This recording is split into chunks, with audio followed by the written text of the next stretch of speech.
for you. They was, I feel like they were the universe was waiting for you to walk away from something. Listen for your wands for Capricorn. Yes, I told you they was waiting for you to end something. Yes, Sun card. They needed you to see the truth about something first. What's the sign? Ten of Swords here. They want you to see how somebody betrayed you or some shit like that. What's Ten of Swords here. Nine of Wands. Yeah, yeah. Look. So the death card with the Three of Swords here and the Five of Pentacles. Somebody hurt him. Five of Wands. I feel like somebody was trying to hide the fact that it was causing a lot of conflict or something like that, or somebody would not stop trying to compete with you or cause some sort of conflict for you. All right, now something that ended for them. They're in the Five of Pentacles. Okay, it could be a Leo, Taurus energy here, Sagittarius, Gemini. They're gonna be salty as hell, okay? Because this person can be very confrontational. You have to stand your ground for this person. What's the addition? Also, to be a huge age gap, okay? Somebody could be like in their 20s, you in your 40s ass energy. Hell, you doing this young girl? I need to move forward. What's the addition? Okay.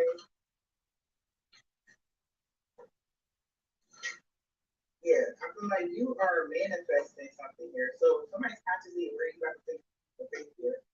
Yeah. Or towards someone that you got feelings for, you already made your judgment call that you taking the faith towards someone that you got feelings for here. So Queen of Cups here. Could be a Cancer person. What's the Queen of Cups? Knight of Pentacles here. Yeah, I feel like this is gonna be a long-term relationship here. Whoever you're taking the faith with here. I feel like plan down for your happiness, sun card to the 10 of motherfucking Pentacles. Somebody knew in the past that you was gonna go to. They knew you was gonna go towards this Empress. They knew that, so they could have been doing everything. So somebody knew about somebody. So this could have been a third party situation. Somebody knew that you won't go. As soon as your ass became single, or as soon as you was really gonna go for Empress energy, somebody you actually had feelings for a long ass time. You wanted to be in a relationship with this person, or it just took a while for you to have this type of stability with this person. What's this? What is this? Yeah, you got realistic about who you really can build stability or a real relationship with, or something like that. What's the Knight of Pentacles here? But somebody, this Queen of Cups could even be your baby mom. Could try to slow you down. What's this Knight of Pentacles here? I always think more romantic. Like those familiar. Yeah, somebody definitely was trying to call. It could have been another Capricorn. Yeah, we're going over Capricorn. They could have been trying to slow you down here from having the strength and courage to take your power back, stand in your power, and be happy. Okay, somebody could have been trying to have you on some sort of traditional energy. That's what that Hierophant was. All right, maybe some sort of rules. Oh, well, we family, and like, if you fucking betraying me, you stupid or dumb. Like, you're not that my family for stabbing me in the fucking back. Fuck you, kind of energy. And whoever this person got a lot of mental issues because of what they went through when they was littler and shit. That's not your fucking problem. You understand? Like, it's not. What's the 10 of Cups? Somebody needs to take accountability for their own actions. Like, who gives a fuck? Everybody goes through stuff. Okay? Everybody goes through stuff, but that does not warrant you to be a dickhead. Like, yeah, I was just going through something. My bad. Yeah, I know. I put 10 swords in your back. We who? No, we're not. Okay, no. All right, what's the 10 of Cups here? The obstacle is your family. Or somebody got a family there. What's the 10 of Cups, man? Capricorn. These motherfuckers is whiny. They just did you all kind of fucking ways, okay? In the past, since you was littler, maybe. You closing out this cycle, though. You are. Mm-hmm. They've been causing you all types of burdens in your love life since you was littler, okay? This is crazy. This is crazy, okay? So you closing this cycle out, though. This was injustice. Justice in the reverse. Since you was littler, okay, in the past here. Somebody calls you a heavy-head, hard-ass struggle just for you to close out this damn cycle with this crazy person. Okay, maybe with a child. Hey, Ace of Cups could also be a child that was involved. Okay, maybe you stayed for a child and shit. You're like, why the hell I stay here? But it's okay. You live and you learn. This Ace of Pentacles. But there's a solid offer coming towards you. Okay, yeah, look at this for work or something. Yeah. I feel like you're going to work on yourself or you're mastering yourself. Yeah, the truth is you're forgiving yourself or you know the truth now. And you okay. You're like, all right, I got the truth. Okay. I'm out. You have Aquarius in your chart. You like, say less. I'm out. And when you do that, that's when your victory and success is coming in here. Okay. Look at him on top of that noble steed ass energy. Okay. I feel like you're going to get good news that you're going to get victory and success here. Ace of Pentacles to the Eight of Pentacles, something that some plan or business that you're making or something you're doing is going to work out for you. Okay. Let's see. His day. The ideals of early Christianity were based upon the high moral standards of the pagan mysteries, and the first Christians who met under the city of Rome used as their places of worship the subterranean temples of Mithras, from whose cult has been borrowed much of the sacerdotalism of the modern church. The ancient philosophers believed that no man could live intelligently who did not have a fundamental knowledge of nature and her laws. Before man can obey, he must understand, and the mysteries were devoted to instructing man concerning the operation of divine law in the terrestrial sphere. Few of the early cults actually worshipped anthropomorphic deities, although their symbolism might lead one to believe they did. They were moralistic rather than religionistic, philosophic rather than theologic. They taught man to use his faculties more intelligently, to be patient in the face of adversity, to be courageous when confronted by danger, to be true in the midst of temptation, and, most of all, to view a worthy life as the most acceptable sacrifice to God, and his body as an altar sacred to the deity. A female hierophant of the mysteries, from Montfaucon's Antiquities. This illustration shows Sybil, here called the Syrian goddess, in the robes of a hierophant. Montfaucon describes the figure as follows. Upon her head is an episcopal mitre, adorned on the lower part with towers and pinnacles.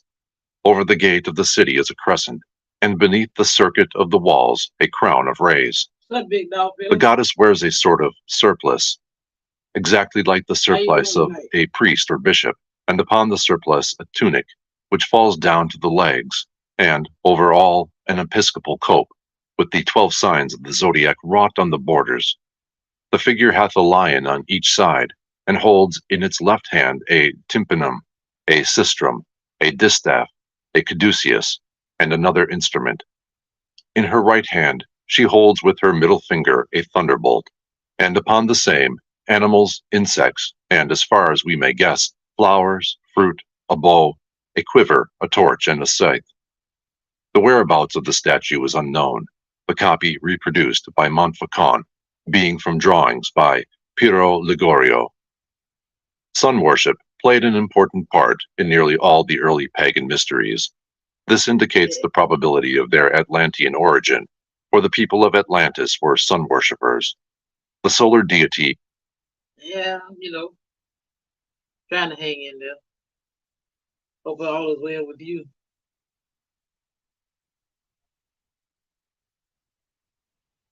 Good to see you tonight. I'm just doing a little late night stream here, Yeah, things on my mind, so you know how that go. Trying to figure some shit out. Was usually personified as a beautiful youth, with long golden hair to symbolize the rays of the sun. This golden sun god was slain by wicked ruffians, who personified the evil principle of the universe. By means of certain rituals and ceremonies, symbolic of purification and regeneration, this wonderful god of good was brought back to life and became the savior of his people. The secret processes whereby he was resurrected symbolized those cultures by means of which man is able to overcome his lower nature, master his appetites, and give expression to the higher side of himself. The mysteries were organized for the purpose of assisting the struggling human creature to reawaken the spiritual powers which, surrounded by the flaming ring of lust and degeneracy, lay asleep within his soul. In other words, man was offered a way by which he could regain his lost estate. See Wagner's Siegfried. In the ancient world, nearly all the secret societies were philosophic and religious. During the medieval centuries, they were chiefly religious and political, although a few philosophic schools remained. In modern times, secret societies in the Occidental countries are largely political or fraternal, although in a few of them, as in Masonry, the ancient religious and philosophic principles still survive. Space prohibits a detailed discussion of the secret schools. There were literally scores of these ancient cults, with branches in all parts of the Eastern and Western worlds. Some, such as those of Pythagoras and the Hermetists, show a decided Oriental influence, while the Rosicrucians, according to their own proclamations, gained much of their wisdom from Arabian mystics. Although the mystery schools are usually associated with civilization, there is evidence that the most uncivilized peoples of prehistoric times had a knowledge of them. Natives of distant lands, many in the lowest forms of savagery, have mystic rituals and secret practices which, although primitive, are of a decided Masonic tinge. The Druidic Mysteries of Britain and Gaul. Original and primitive inhabitants of Britain, at some remote period, revived and reformed their national institutes. Their priest, or instructor, had hitherto been simply named Geod, but it was considered to have become necessary to divide this office between the national, or superior, priest and another whose influence would be more limited. From henceforth, the former became Druid, or superior instructor, and the latter, Goed, or Ovate, subordinate instructor, and both went by the general name of Berd, or bards, or teachers of wisdom. As the system matured and augmented, the bardic order consisted of three classes: the Druids, Berd Brant, or privileged bards, and Ovates. See Samuel Merrick and Charles Smith, The Costume of the Original Inhabitants of the British Islands. The origin of the word Druid is under dispute. Max Muller believes that, like the Irish word druid, it means the men of the oak trees. He further draws attention to the fact that the forest gods and tree deities of the Greeks were called dryads. Some believe the word to be of Teutonic origin, others ascribe it to the Welsh. A few trace it to the Gaelic druid, which means a wise man or a sorcerer. In Sanskrit, the word dru means timber. At the time of the Roman conquest, the Druids were thoroughly ensconced in Britain and Gaul. Their power over the people was unquestioned, and there were instances in which armies, about to attack each other, sheathed their swords when ordered to do so by the white-robed Druids. No undertaking of great importance was scattered without assistance of these patriarchs, who stood as mediators between the gods and men. The Druidic order is deservedly credited with having had a deep understanding of nature and her laws. The Encyclopedia Britannica states that geography, physical science, natural theology, and astrology were their favorite studies. The Druids had a fundamental knowledge of medicine, especially the use of herbs and simples. Crude surgical instruments also have been found in England and Ireland.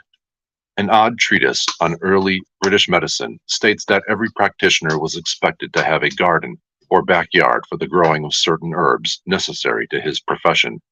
Eliphas Levi, the celebrated transcendentalist, makes the following significant statement. The Druids were priests and physicians, curing by magnetism and charging amulets with their fluidic influence. Their universal remedies were mistletoe and serpent's eggs, because these substances attract the astral light in a special manner. The solemnity with which mistletoe was cut down drew upon this plant the popular confidence and rendered it powerfully magnetic. The progress of magnetism will someday reveal to us the absorbing properties of mistletoe. We shall then understand the secret of those spongy growths which drew the unused virtues of plants and became surcharged with tinctures and savors. Mushrooms, truffles, gall on trees, and the different kinds of mistletoe will be employed with understanding by a medical science, which will be new because it is old. But one must not move quicker than science, which recedes that it may advance the further. See the history of magic.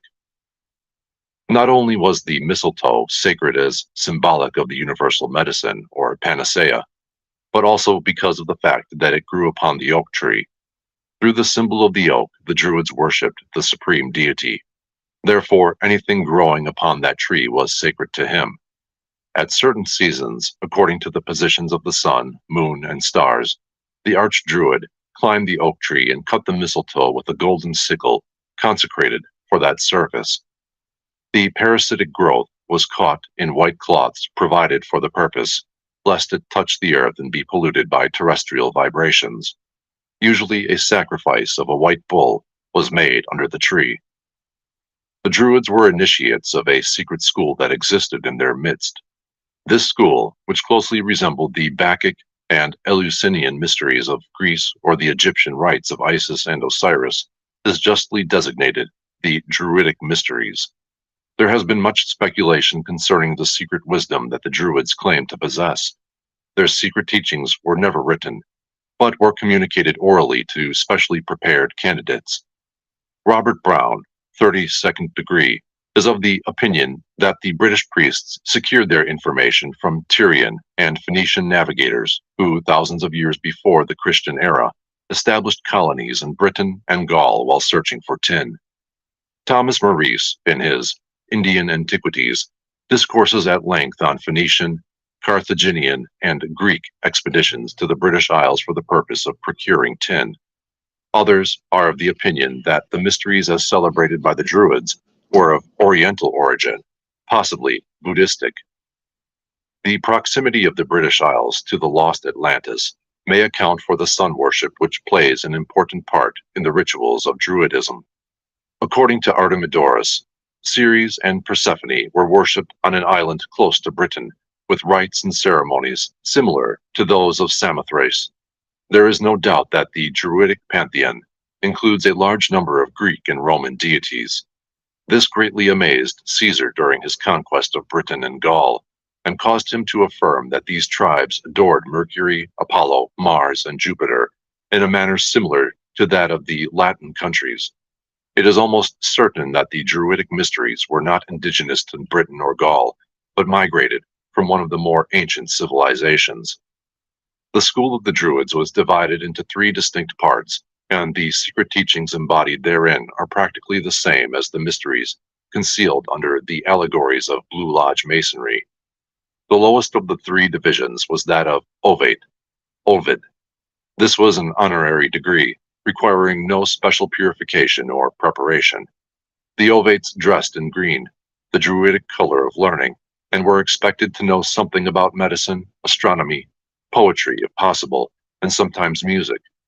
An Ovate was an individual admitted to the Druidic order because of his general excellence and superior knowledge concerning the problems of life.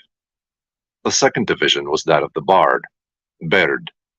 Its members were robed in sky blue to represent harmony and truth, and to them was assigned the labor of memorizing, at least in part, the 20,000 verses of Druidic sacred poetry. They were often pictured with the primitive British or Irish harp, an instrument strung with human hair and having as many strings as there were ribs on one side of the human body. These bards were often chosen as teachers of candidates seeking entrance into the Druidic mysteries. Neophytes wore striped robes of blue, green, and white, these being the three sacred colors of the Druidic order. The third division was that of Druid, Derwidan. Its particular labor was to minister to the religious needs of the people.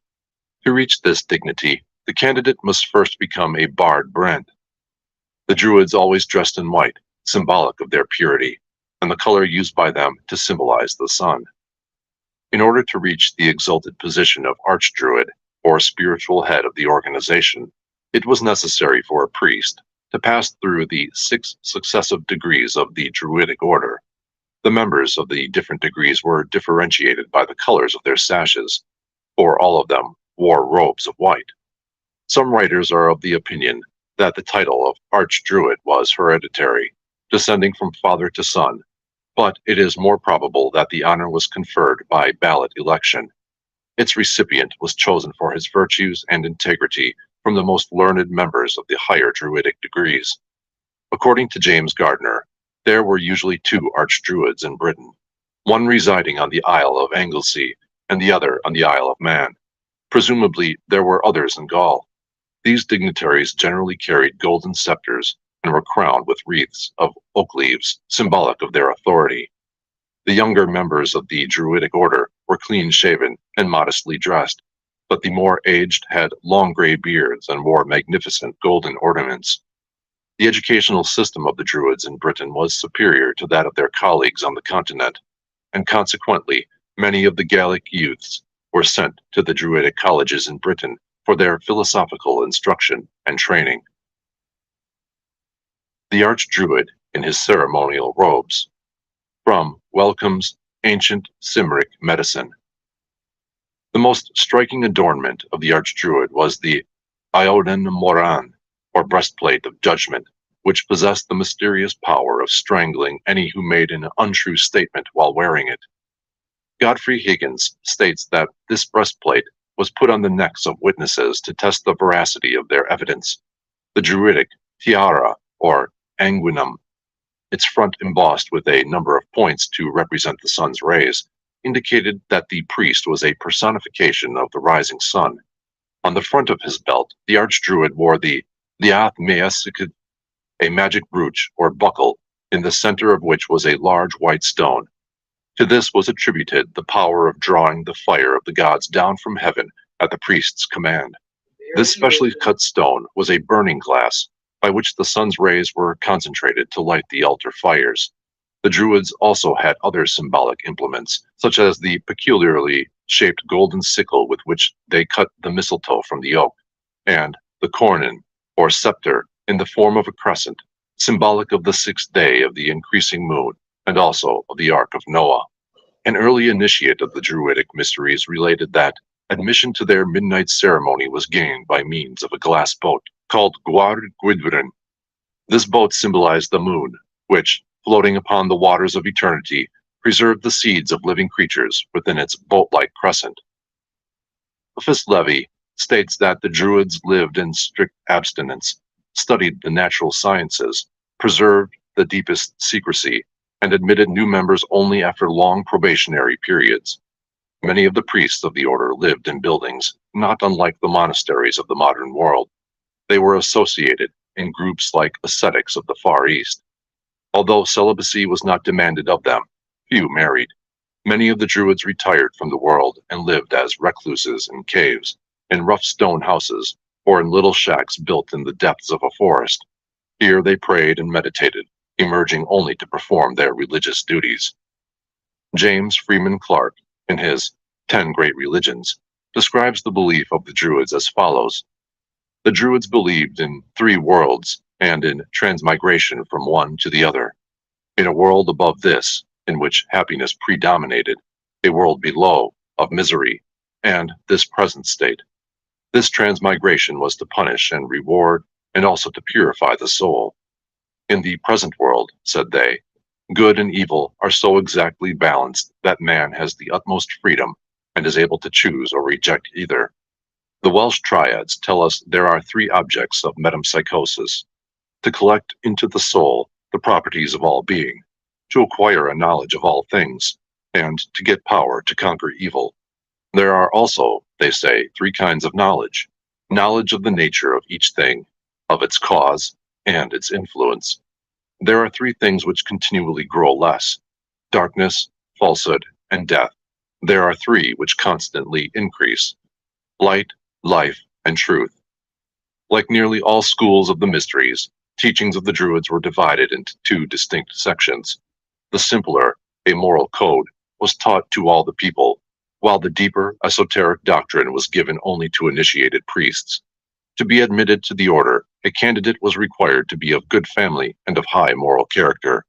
No important secrets were entrusted to him until he had been tempted in many ways and his strength of character severely tried. The Druids taught the people of Britain and Gaul concerning the immortality of the soul. They believed in transmigration and apparently in reincarnation. They borrowed in one life, promising to pay back in the next. They believed in a purgatorial type of hell where they would be purged of their sins, afterward passing on to the happiness of unity with the gods. The Druids taught that all men would be saved, but that some must return to earth many times to learn the lessons of human life and to overcome the inherent evil of their own natures. Before a candidate was entrusted with the secret doctrines of the Druids, he was bound with a vow of secrecy. These doctrines were imparted only in the depths of forests and in the darkness of caves.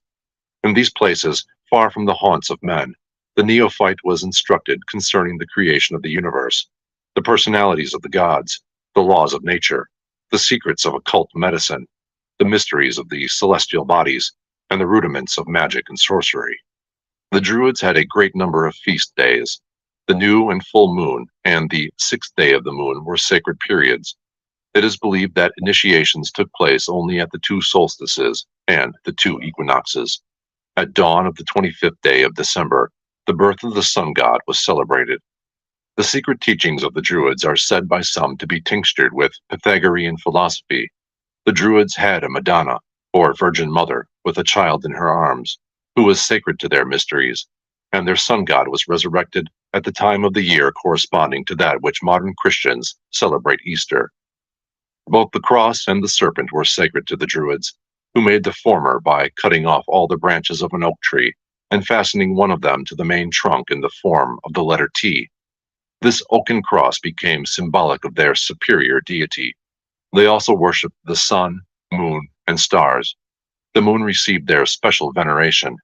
Caesar stated that Mercury was one of the chief deities of the Gauls. The Druids are believed to have worshipped Mercury under the similitude of a stone cube.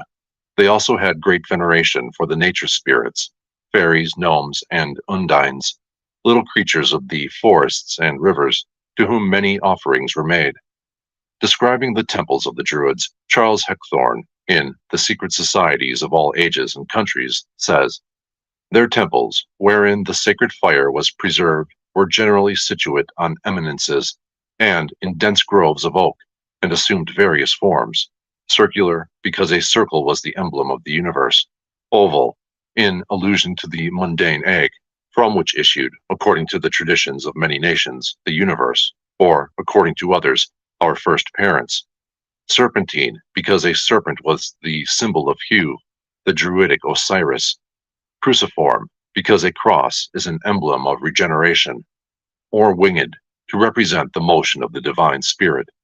Their chief deities were reducible to 2, a male and a female, the great father and mother, Hu and Cerridwen, distinguished by the same characteristics as belonging to Osiris and Isis, Bacchus and Ceres, or any other supreme god and goddess representing the 2 principles of all being." Godfrey Higgins states that Hu, the Mighty, regarded as the first settler of Britain, came from a place which the Welsh triads call the Summer Country, the present site of Constantinople. Albert Pike says that the lost world of Masonry is concealed in the name of the Druid god Hu. The meager information extant concerning the secret initiations of the Druids indicates a decided similarity between their mystery school and the schools of Greece and Egypt. Hu, the sun god, was murdered and, after a number of strange ordeals and mystic rituals, was restored to life. There were 3 degrees of the Druidic mysteries, but few successfully passed them all. The candidate was buried in a coffin, as symbolic of the death of the sun god. The supreme test, however, was being sent out to sea in an open boat. While undergoing this ordeal, many lost their lives. Taliesin, an ancient scholar who passed through the mysteries, describes the initiation of the open boat and favors pagan idolatry. The few who passed this 3rd degree were said to have been born again and were instructed in the secret and hidden truths which the Druid priests had preserved from antiquity. From these initiates were chosen many of the dignitaries of the British religious and political world. For further details, see Faber's Pagan Idolatry, Albert Pike's Morals and Dogma, and Godfrey Higgins' Celtic Druids. The Rites of Mithras. When the Persian mysteries immigrated into southern Europe, they were quickly assimilated by the Latin mind. The cult grew rapidly, especially among the Roman soldiery, and during the Roman wars of conquest, the teachings were carried by the legionnaires to nearly all parts of Europe. So powerful did the cult of Mithras become that at least one Roman emperor was initiated into the order, which met in caverns under the city of Rome. Concerning the spread of this mystery school through different parts of Europe, C.W. King, in his Gnostics and Their Remains, says, Mithraic bas-reliefs cut on the faces of rocks or on stone tablets still abound in the countries formerly the western provinces of the Roman Empire. Many exist in Germany, still more in France, and in this island, Britain, they have often been discovered on the line of the Picts Wall and the noted one at Bath. Alexander Wilder, in his Philosophy and Ethics of the Zoroasters, states that Mithras is the Zend title for the sun, and he is supposed to dwell within that shining orb. Mithras has a male and a female aspect, though not himself androgynous. As Mithras, he is the Ford of the sun, powerful and radiant, and most magnificent of the Yazadas, Izads or genii of the sun. As Mithra, this deity represents the female principle. The mundane universe is recognized as her symbol. She represents nature as receptive and terrestrial, and as fruitful only when bathed in the glory of the solar orb. The Mithraic cult is a simplification of the more elaborate teachings of Zarathustra, or Zoroaster, the Persian fire magician. The ground plan of Stonehenge, from Maurice's Indian Antiquities. The Druid temples of places of religious worship were not patterned after those of other nations. Most of their ceremonies were performed at night, either in thick groves of oak trees or around open-air altars built of great uncut stones. How these masses of rock were moved has not been satisfactorily explained. The most famous of their altars, a great stone ring of rocks, is Stonehenge, in southwestern England. This structure, laid out on an astronomical basis, still stands, a wonder of antiquity. According to the Persians, there coexisted in eternity two principles. The first of these, Ahura Mazda, or Ormuzd, was the spirit of good. From Ormuzd came forth a number of hierarchies of good and beautiful spirits, angels and archangels. The second of these eternally existing principles was called Ahriman. He was also a pure and beautiful spirit, but he later rebelled against Ormuzd, being jealous of his power. This did not occur, however, until after Ormuzd had created light, for previously Ahriman had not been conscious of the existence of Ormuzd. Because of his jealousy and rebellion, Ahriman became the spirit of evil. From himself, he individualized a host of destructive creatures to injure Ormuzd. When Ormuzd created the earth, Ahriman entered into its grosser elements. Whenever Ormuzd did a good deed, Ahriman placed the principle of evil within it. At last, when Ormuzd created the human race, Ahriman became incarnate in the lower nature of man, so that in each personality, the spirit of good and the spirit of evil struggle for control. For 3,000 years, Ormuzd ruled the celestial worlds with light and goodness. Then he created man. For another 3,000 years, he ruled man with wisdom and integrity. Then the power of Ahriman began, and the struggle for the soul of man continues through the next period of 3,000 years. During the fourth period of 3,000 years, the power of Ahriman will be destroyed. Good will return to the world again. Evil and death will be vanquished. And at last, the spirit of evil will bow humbly before the throne of Ormuzd. While Ormuzd and Ahriman are struggling for control of the human soul and for supremacy in nature, Mithras, god of intelligence, stands as mediator between the two. Many authors have noted the similarity between Mercury and Mithras, as the chemical mercury acts as a solvent, according to alchemists. So Mithras seeks to harmonize the two celestial opposites. There are many points of resemblance between Christianity and the cult of Mithras. One of the reasons for this probably is that the Persian mystics invaded Italy during the 1st century after Christ, and the early history of both cults was closely interwoven. The Encyclopedia Britannica makes the following statement concerning the Mithraic and Christian mysteries. The fraternal and democratic spirit of the first communities, and their humble origin, the identification of the object of adoration with light and the sun, the legends of the shepherds with their gifts and adoration, the flood and the ark, the representation in art of the fiery chariot, the drawing of water from the rock, the use of bell and candle, holy water, and the communion, the sanctification of Sunday and of the 25th of December, the insistence on moral conduct, the emphasis placed on abstinence and self-control, the doctrine of heaven and hell, of primitive revelation, of the mediation of the Logos emanating from the divine, the atoning sacrifice, the constant warfare between good and evil, and the final triumph of the former, the immortality of the soul, the last judgment, the resurrection of the flesh, and the fiery destruction of the universe. These are some of the resemblances which, whether real or only apparent, enabled Mithraism to prolong its resistance to Christianity. Prst slaying the bull. From Lundy's monumental